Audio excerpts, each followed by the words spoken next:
안녕하십니까. 2021년도 교육부서 교사 세미나입니다. 원래는 저희가 연초에 좋은 강사님들을 모시고 또 함께 좋은 이야기 나누고 부서별로 진지한 대화를 하고 기도하는 시간 가지면서 한 해를 이끌어갈 방향을 잡았는데, 작년에는 예기치 않은 이 코로나 바이러스 감염증 때문에 아예 진행을 못했고요. 오늘은 이 감염 예방을 위해서 영상 강의로 대체를 하겠습니다. 먼저 기도하고 시작하도록 하겠습니다. 하나님 아버지, 하나님께서 사랑하시는 우리 석관중앙교회의 교육부서 우리 교사들 한 사람 한 사람을 주의 은혜로 세워주시길 원합니다. 오늘 함께 나누는 이야기들이 우리에게 유익한 지식들이 되게 하여 주시고, 하나님이 이 지식들을 가지고 우리가 하나님의 사람들을 잘 세워내는 귀한 사명들 감당할 수 있도록 은혜를 내려 주시옵소서. 예수님의 이름으로 기도합니다. 아멘. 네, 오늘 강의는 세 부분으로 나누어서 강의를 할 거고요. 가장 먼저 주일학교 교육의 개념과 역사에 대해서 이 시간에 생각해 보려고 합니다. 가장 먼저 우리가 생각할 건 뭐냐면, 기독교 교육이라고 하는 것은요, 반드시 교회성의 토대 위에서 진행되어야 한다라는 것입니다. 이 교회성의 토대에서 진행이 된다라고 하는 말의 뜻은요, 교회를 바탕으로 교회 전체가 교육에 동참해야 한다는 말입니다. 이게 왜 이것을 바탕으로 해야 되냐면, 이것은 이제 잠시 후에 주일학교의 역사에 대해서 생각해 보면서 이 교회성을 바탕으로 하지 않으면 안 되는 부작용에 대해서 이야기 나누고 생각을 해보도록 하겠고요. 교회성을 바탕으로 한다고 했을 때, 이 교회성을 바탕으로 하는 교회 교육에는 5가지 요소가 있는데요. 첫 번째로, 이 교회가요, 반드시 참되고 진실된 교회여야 합니다. 그러니까 무슨 말이냐면, 교회가 아니면 교회 교육 내지는 기독교 교육은 불가능합니다. 그러니까 반드시 교회에서 교회 교육이 이루어집니다. 그러니까 교회가 아닌데 교회 교육을 할 수가 없어요. 그러니까 반드시 교회여야만 합니다. 두 번째로, 교회여야만 교회 교육이 가능한데, 이 교회 교육은 교회 학교라는, 주일학교라고 부르는 이 어떤 한 기관, 어떤 그런 조직에서만 일어나는 게 아니고요, 교회 학교 밖에 있는 교회 안에 어떤 요소에 의해서 영향을 받을 수 있다. 그러니까 교회 학교, 주일학교가 아니라 할지라도 교회 교육에 참여한다는 뜻입니다. 교회를 바탕으로 교회 교육이 이루어진다는 것은. 세 번째로, 이렇게 그 교회 학교가 아닌 교회 안에 있는 어떤 요소에 의해서 영향을 받으면서 교회에서의 교육이 이루어진다는 말은 교회 전체가 교육한다는 말이고, 그것은 교회 자체가 하나의 집단적인 인격을 가진 교사로서 기능을 한다는 것입니다. 그러니까 교회라고 하는 이것이 어떤 기능적인, 구조적인 어떤 그런 기관이 아니고 사람을 세워내는 그런 사람들의 모임이라는 것이지요. 그리고 그 얘기는 또 바꿔서 말하자면은, 아이에서 어른에 이르기까지 교회의 교인이라면 누구나 하나님의 말씀과 그 신앙적 인격 성장을 위해서 교육에 관심을 가져야 됩니다. 그러니까 내가 주일학교 교사, 그러니까 저 아이가 하나님의 사람으로 세워지는 데 있어서 나는 신경을 쓰고 있어, 그런 게 아니고, 내가 주일학교 교사가 아니어도 우리가 흔히 다음 세대라고 부르죠. 이 아이들을 봤을 때 이 친구들이 말씀에서 자라날 수 있도록, 그 인격적으로 성숙할 수 있도록, 우리 올해 주제처럼 성장과 성숙이라고 하는 일들을 이루어낼 수 있도록 관심을 가지고 대해야 된다는 거예요. 또한 이거는 단순히 아이만 그렇게 자라도록 한다는 말이 아니라, 교사인 나 자신도, 교사가 아닌 일반 교인인 나 자신도 성장하고 성숙하는 부분에 대해서 항상 관심을 가져야 된다는 거예요. 내가 지금 잘하고 있는가? 내가 지금 예수님을 닮아가고 있는가? 내 신앙이, 내 인격이 지금 더 좋아지고 있는가? 이 부분을 항상 생각해야 된다는 것입니다. 마지막으로, 교회 전체가 교육을 한다, 교회성을 가지고 교육한다. 이 말은 뭐냐면 교회 전체가 교회 교육이 이루어지는 중요한 교육의 현장이다. 그러니까 우리는 주일학교라는 곳에서만 교육이 일어나는 게 아니고 교회라고 하면 모든 곳에서 다 교육이 일어나는 거예요. 실제로 가장 훌륭한 기독교 신앙의 교육이 일어나는 장소는 예배당입니다. 예배당. 예배가 이루어지는 곳에서 실제적인 교육이 가장 잘 일어나고요. 인격과 성품에 있어서 가장 좋은 효과적인 교육이 일어나는 현장은 교인들로 구성된 그런 공동체, 소그룹이라고 부르죠. 그런 곳입니다. 서로 대화하고 교제하고 그러면서 자라나는 그런 모습들. 그러니까 교회라고 한다면 이것은 반드시 이 안에서 교육하는 일들이 일어나야 된다는 거예요. 쉽게 말하자면. 자, 그러면 주일학교, 지금 그럼 우리 주일학교는 왜 이런 모양을 가지게 되었는가 생각을 해보면요. 최초로 주일학교를 시작한 사람이라고 한다면 뭐 여러 사람을 얘기할 수 있는데 그냥 공통적으로 많은 학자들이 영국의 로버트 레이크스라는 사람을 이제 지명을 합니다. 이 사람이 영국에서 원래 신문 발행인을 하던 사람이었어요. 근데 신문을 발행하는 사람인데 사회 사업을 같이 했습니다. 이 사람이 살았던 시기가 이제 18세기 중반에 태어났잖아요. 1735년이면. 이 사람이 태어났던 때가 산업혁명이 일어나고 그 산업화로 인해서 사회에 엄청난 혼란이 있었던 때입니다. 그러다 보니까 이 성인 남성은 실직을 해요. 일자리가 없어요. 왜? 산업화가 됐으니까. 기계가 들어오니까.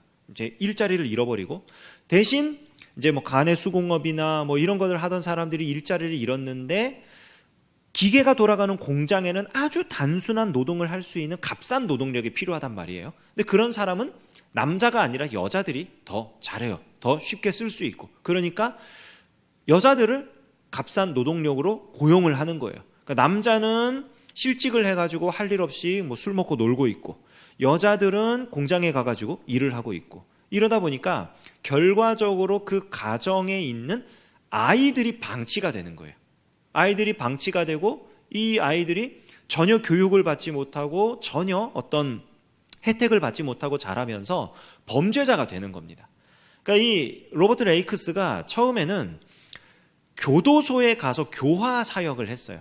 사람들을 가르치고 당신 왜 이렇게 죄를 지었느냐, 이거 당신도 사람답게 살 수 있다 이러면서 재소자들을 대상으로 하는 이런 교화 사역을 했는데 한 25년을 그렇게 사역을 했는데 효과가 미비해요. 별 효과가 없어요. 계속해서 그 시대 흐름 자체가 구조적으로 어른 남자는 할 일 없이 그냥 술 마시고 노는 거고 어른 여자는 공장에 가서 일을 하는 거고 그러니까 아이들은 아무것도 배우지 못하고 그냥 방치되고 그러니까 이게 되풀이되는 거예요. 10년, 20년, 30년이 지나면서 그런 일들이 계속 반복되고 점점 사회 구조 자체가 악하게 됩니다. 어느 날 어느 도시에 갔다가 거리에서 애들을 노는 걸 보는데 이 레이크스라는 사람이 애들이 입에서 욕이 안 떨어지는 거예요. 계속 욕을 그냥 하면서 막 태도도 그냥 폭력을 막 행사하면서 서로 싸우고 난리도 아닌 거예요. 가만히 보니까 아빠도 집에 없고 엄마도 집에 없고 애들을 가르칠 사람은 없고 이래가지고 보다 못해서 이 친구들을 얘네 좀 글이나 좀 가르쳐야겠다. 얘네 말버릇이나 좀 가르쳐야겠다. 적어도 좀 씻고 다니게는 해야겠다. 이래가지고 애들을 불러다가 예절 교육을 시킵니다. 손 씻는 거, 세수하는 거, 머리 감는 거, 친구들하고 대화하는 거, 뭐 이렇게 좀 참는 거, 어른이 말하면은 네네라고 대답하는 거 이런 걸 막 가르쳐요. 가르치다 보니까 애들이 글을 모르거든요. 글을 가르쳐요. 그 ABCD겠네요. 영국이니까 ABCD 뭐 이렇게 글을 막 가르칩니다. 시간을 지키는 약속하는 그런 것을 막 지킵니다. 기본 예절을 가르치고 기본 그런 학문 교양을 가르치고 이걸 하면서 교재로 텍스트로 성경을 썼어요. 이게 주일학교의 시작이에요. 놀라운 사실은 이 로버트 레이크스가 처음에 이거를 시작할 때 어느 교회에 요청을 했습니다. 내가 이 동네에 와서 보니까 아이들이 너무나 방치되어 있다. 혹시 주일날 이 아이들을 모아서 교육할 수 있는 공간을 좀 마련해 주면 안 되겠느냐. 내가 그에 합당한 비용은 지불하겠다. 뭐 했겠죠. 근데 교회가 반대합니다. 이유인즉슨 두 가지인데, 하나는 당신이 주일날 그렇게 하는 것은 안식일을 어기는 것입니다. 일하는 것입니다. 당신은 안 됩니다. 또 하나는 당신이 만약에 그런 식으로 저 아이들을 가르친다면 영국 사회가 뒤집어질 겁니다. 저들은 천민이고, 저들은 교육받지 못할 대상이고, 저들은 교육받지 않는 게 당연한 사람들입니다. 그러니까 계급 구조가 있는 거죠. 그래서 반대를 했어요. 근데 이 레이크스가 포기하지 않고 그냥 개인 가정집에서 시작을 합니다. 아이들을 불러서 아까 말했던 일들을 시작을 하고, 이것이 열매를 맺어요. 그러니까 사람이 변하는 거예요. 애들이 자라서 그런 범죄자의 자녀로 태어나서 범죄를 저질러서 범죄자가 되고 가정을 이루고 또 범죄자의 자녀를 만들고, 이런 루틴을 끊어버리는 거예요. 그리고 이것이 결국에는 어떤 영향을 미치느냐, 영국 사회 안에 모든 사람은 교육을 받을 권리가 있다, 반드시 교육을 받아야 한다 해서 모든 계층의 사람들이 기본적인 무상교육을 받는 시스템을 만들게 돼요. 여기서부터 시작돼가지고. 그리고 사람이 사람답게 사는 데 있어서 아주 큰 기여를 하게 됩니다. 자, 미국은요, 이 로버트 레이크스가 이렇게 그 주일학교를 영국에서 시작한 건 1780년이에요.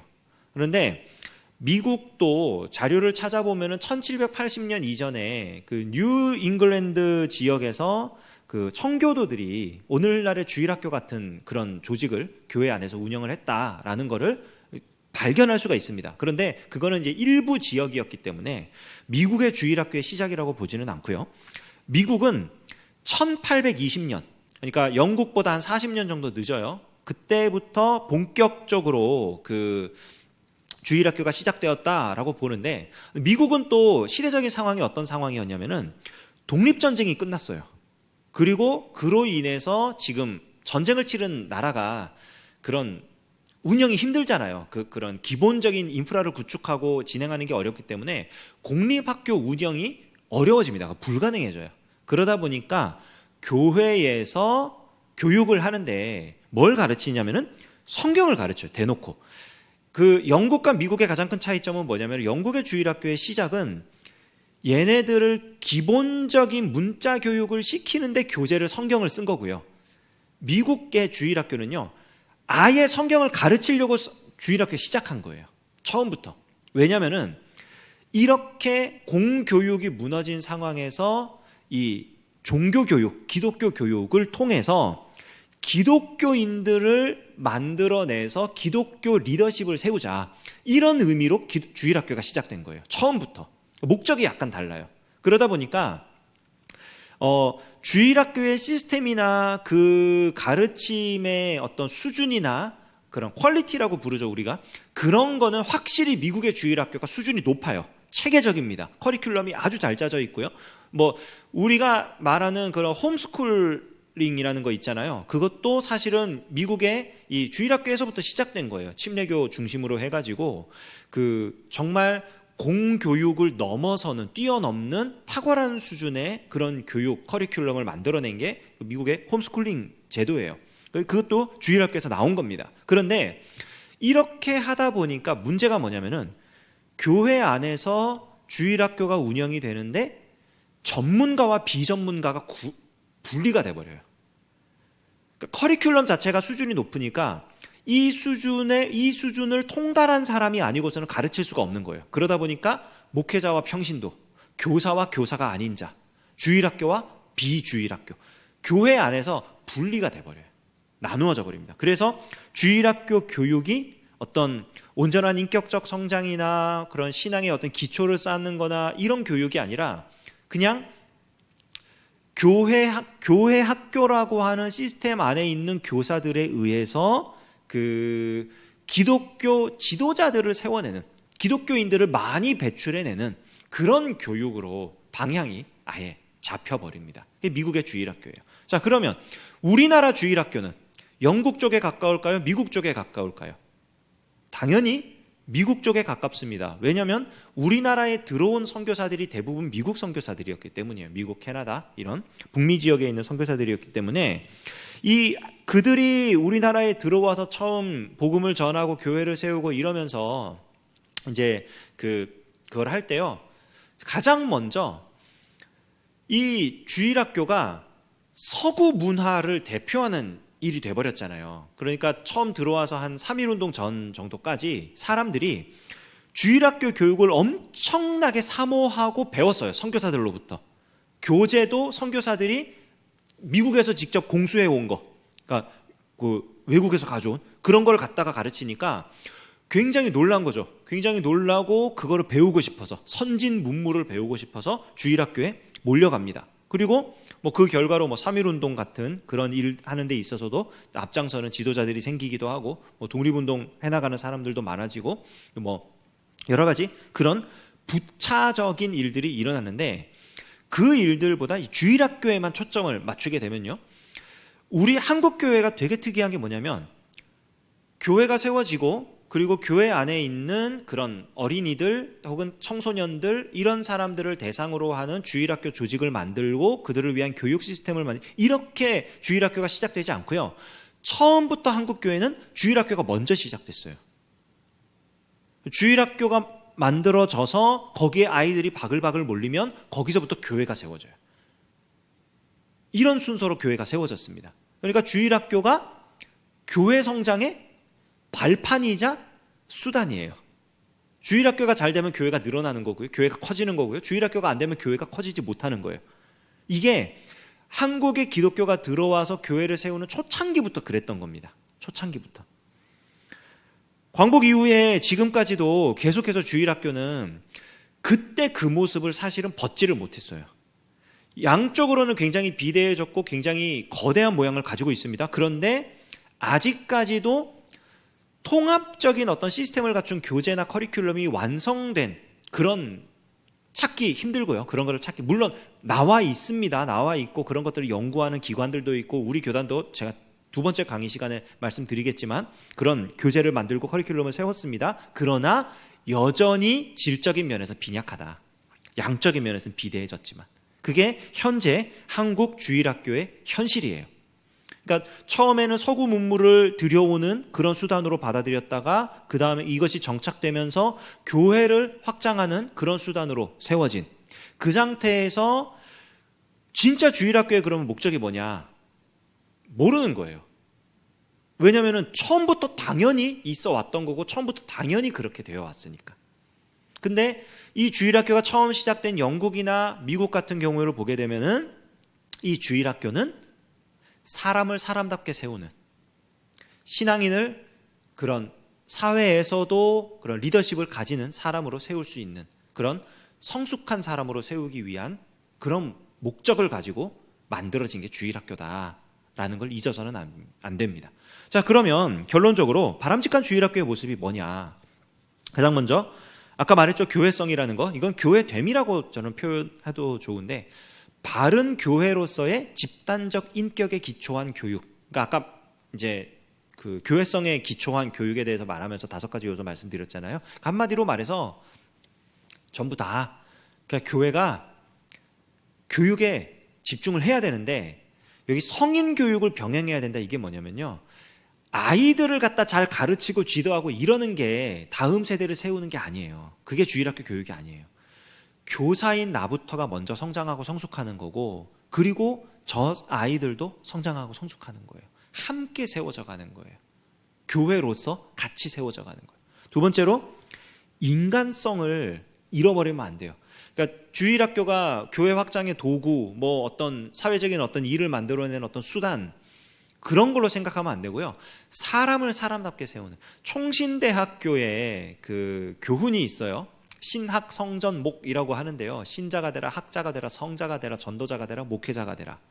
이게 총신대학교의 급훈입니다. 교훈입니다. 이거는 그 학부 졸업하기 전에 시험에 꼭 한 번씩은 나왔는데 모르겠어요. 요즘에는 나오는지. 어쨌든 그런데 제가 그 수업 중에 어떤 교수님이 그런 얘기를 하신 적이 있어요. 총신대학교의 교훈을 아느냐? 아는 사람들이 얘기를 했죠. 신자가 되라, 학자가 되라, 성자가 되라, 전도자가 되라, 목회자가 되라 했더니 교수님이 그러시는 거예요. 그런데 그 전에 인간이 돼야 돼. 그러니까 믿음을 가지기 전에, 어떤 신학적인 지식을 가지기 전에, 뭐 거룩해지기 전에, 뭐 복음을 전하기 전에, 사역을 하기 전에 사람부터 되라 좀. 그러니까 그분이 어떤 상처받은 일이 있었나 봐요. 뭐 학생에 의해서든지 동료 교수에 의해서든지 모르겠지만 사람이 되라, 사람이 되라. 그러니까 사람을 사람답게 하는데 일조할 수 있어야 돼요. 교회 교육은 반드시. 사람이 사람답게 살지 못하게 하면서 이것을 교회 교육이라고 말하면 안 됩니다. 세 번째로, 이것을 위해서는요, 실제성이 있어야 돼요. 실제성. 사회의 실제적인 필요에 민감하게 대처해야 되는데, 여러분 영국과 미국의 주일학교 보십시오. 둘 다 현실의 필요에 대처하기 위해서 만들어진 거예요. 범죄자가 계속 나오고 그것을 어떻게 이것을 막을 수 있을까 고민 끝에 어린이들을 교육을 하자. 공교육이 무너졌어요. 애들을 가르칠 수 있는 곳이 없어요. 대체 이 아이들을 어디서 가르치지? 뭘 가르치지? 그래, 교회에서 말씀을 가르치자.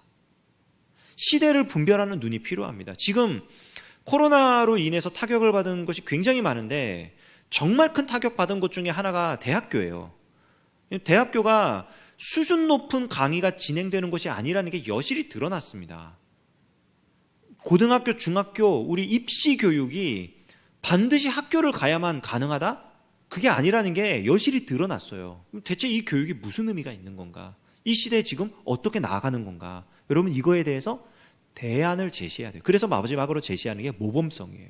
사회 문제 해결에 모범이 되는 대안을 제시할 수 있어야 돼요. 무엇이? 교회 교육이. 근데 이거는 어떤 모양, 어떤 특색 있는 모양을 가지고 가능합니다. 이것이 영국의 경우처럼 주일학교의 원형을 만드는 그런 모습으로도 가능하고요. 미국의 경우처럼요, 주일학교 시스템을 구축하는 그런 모습으로도 가능한데요. 이 대안을 제시하는 모습의 가장 기초가 되는 건 뭐냐면 영성이에요. 그들이 그 시스템을 만들고 그 교육을 진행하고 했던 사람들이 하나님 앞에서, 하나님, 제가 지금 무엇을 해야 됩니까? 제 눈에는 지금 이 문제가 보이는데, 저는 이 문제를 해결하고 싶은데, 이게 하나님 마음에 기뻐하시는 일인 것 같은데, 하나님, 제가 무엇을 해야 됩니까? 여기에서부터 시작되는 거예요. 여기에서부터. 우리가 지금 가지고 있는 문제들이 있다? 그럼 하나님, 대체 이 문제 어떻게 해결해야 됩니까? 어디서부터 해결해야 됩니까? 무엇을 해야 됩니까? 이 질문에서부터 시작해서 하나씩 하나씩 만들어가는 게 주일학교, 교회 학교가 되어야 합니다. 정신없이 빨리 말해서 이렇게 좀 부족하겠지만, 그러나 주일학교의 개념과 그리고 주일학교가 나아갈 방향에 대해서 제가 드릴 말씀은 다 드렸습니다. 교회가 함께 교육하는 것입니다. 그리고 이 교회가 함께 교육해 나갈 때에 정말로 우리는 교회성, 인간성, 실제성, 모범성을 가지고 교회 교육다운 그런 교회학교, 주일학교를 세워낼 수 있도록 우리가 힘써야 할 것입니다. 이를 위해서 구체적으로 어떻게 해야 될 것인가 다음 강의 때 말씀드리도록 하겠습니다.